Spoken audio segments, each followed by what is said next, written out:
हाल ही के दिनों में आप काफ़ी कुछ सुन रहे हैं कि सड़क, चाहे राष्ट्रीय राजमार्ग हो, चाहे राज्य राजमार्ग हो, चाहे शहर का गली और मोहल्ले की सड़क हो, अब सड़क के ऊपर बहुत बड़ा काम राजस्थान सरकार करने जा रही है।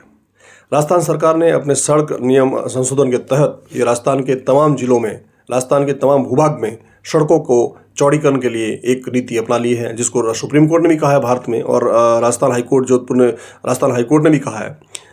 तो इसका मुख्य मकसद ये है कि जो भी दुर्घटनाएं होती है वो सड़क के कारण ही होती है। मैं इसके ऊपर जानकारी के वीडियोस भी लाऊंगा और लोगों से रिव्यू भी लूँगा, लोगों के साथ जाऊंगा, लोगों को समझूंगा, सुनूंगा कि आप देखिए कि विदेशों का नियम है कि सड़क की तरफ की जगह खाली छोड़िए। अब देखिए यूरोप में देखिए, अमेरिका देखिए, विदेशों के बड़े रशिया देखिए, जो देश और दुनिया में बड़े देश है वो सड़क की तरफ का जगह है वो खाली छोड़ते हैं और सड़क के दूर का जगह वो पहले काम में लेते हैं।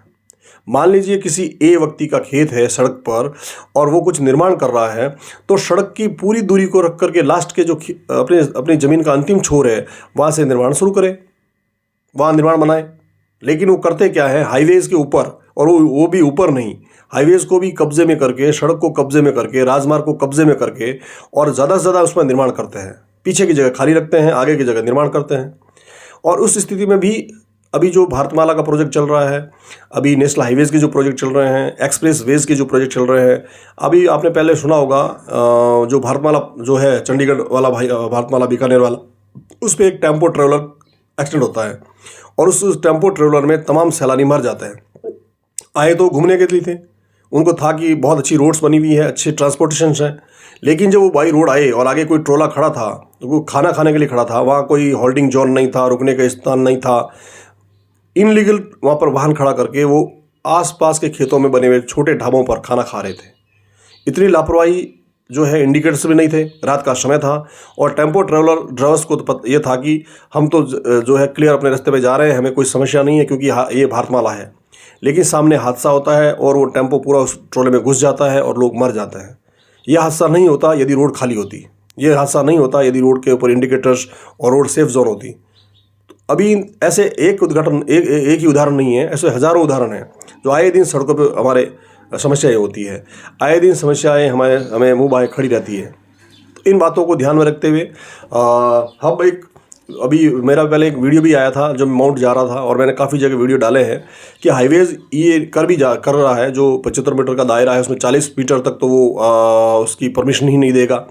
अब स्थिति ये हो गई, मेरे भी कुछ प्रोजेक्ट्स हैं, मैंने उसमें देखा है, हेलीपैड्स के प्रोजेक्ट्स हैं, हेलीपैड के प्रोजेक्ट्स मेरे दिए हुए हैं। नेशनल हाईवेज़ को अब हमें अप्लाई देना होगा रास्ते के लिए, क्योंकि अगर आपका कहीं भी, अगर खेत की तरफ भी आपका रास्ता जा रहा है, संस्थान की तरफ भी आपका रास्ता जा रहा है, अब आपको सरकार से परमिशन लेनी होगी, नगर पालिका से लेनी होगी, अगर शहरों में है तो वहाँ का लेना होगा, PWD से लेनी होगी, नेशनल हाईवे से लेनी होगी, और अन्य सड़क तंत्र पंचायत है तो वहाँ से लेना होगा। लेकिन विदाउट परमिशन आप जो है अपने खेत में सीधा रास्ता नहीं ला सकते हाईवे से।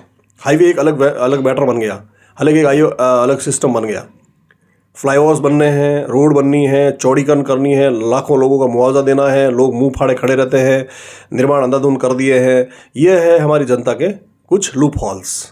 साथ में सरकार के लूप हॉल्स क्या है कि सरकार ने जब नेशनल हाईवे आयोग बनाया तो उस समय यदि ये नीति लागू कर दी होती कि हम इतना चौड़ीकरण करेंगे तो लोगों की गाड़ी कमाई का लाखों करोड़ों रुपया नहीं लगता। किसी ने हॉस्पिटल्स बनाया, किसी ने मार्केट बनाया, किसी ने दुकानें बनाई, किसी ने कारखाने बनाए, वो तमाम अब जो निर्माण है वो ध्वस्त होंगे, और ध्वस्त होने की स्थिति में उनके लाखों करोड़ों रुपये जो मेहनत के कमाई के हैं वो चले जाएंगे, लोग बेघर हो जाएंगे। एक तरफ लोगों ने पैसा लगाया, एक तरफ लोग बेरोजगार हो जाएंगे। तो इस स्थिति में लोगों को बहुत बड़ा नुकसान होगा। सरकार ने घोषणा जरूर की है, सब कुछ कर दिया, लेकिन इस नुकसान की भरपाई आने वाले समय में कैसे होगी, किस प्रकार होगी, यह बहुत बड़ी चिंता का विषय है। और लगातार जगह चिन्हित हो रही है।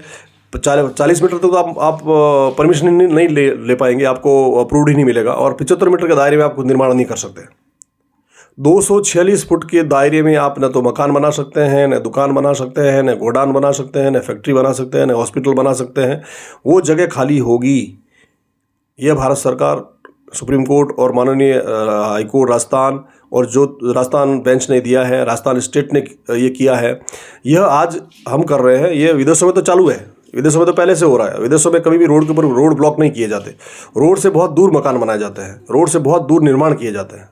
हमने पढ़ा है कभी किसी गाड़ी घुस गई घर में, कोई गाड़ी घुस गई दुकान में, किसी के हाउस में वके, तो ये सब गलत के कारण हैं। और इस निर्माण को रोकने के लिए राजस्थान सरकार का जो कदम है कहीं ना कहीं सराहनीय है, कहीं कहीं गलत भी है। पैसा लगा है, लोगों ने विदाउट परमिशन के, विदाउट किसी जानकारी के अपनी मर्जी से कोई काम किया है, उसको तो उनको हर्जाना भुगतना पड़ेगा। राजस्थान सरकार निर्माण करने जा रही है लंबे समय के लिए, वो एक फ़ायदा भी है। तो दोनों तरफ देखा जाए तो दोनों तरफ ही ये काम हो रहा है, एक तरफ अच्छा है, एक तरफ बुरा है, लेकिन हो रहा है, ये जनता के लिए हो रहा है। तो इसको मैं एज ए रिव्यू डाल रहा हूँ, और इसको आप शेयर कीजिए, लाइक कीजिए और चैनल को सब्सक्राइब कीजिए। धन्यवाद। जय हिंद, जय भारत।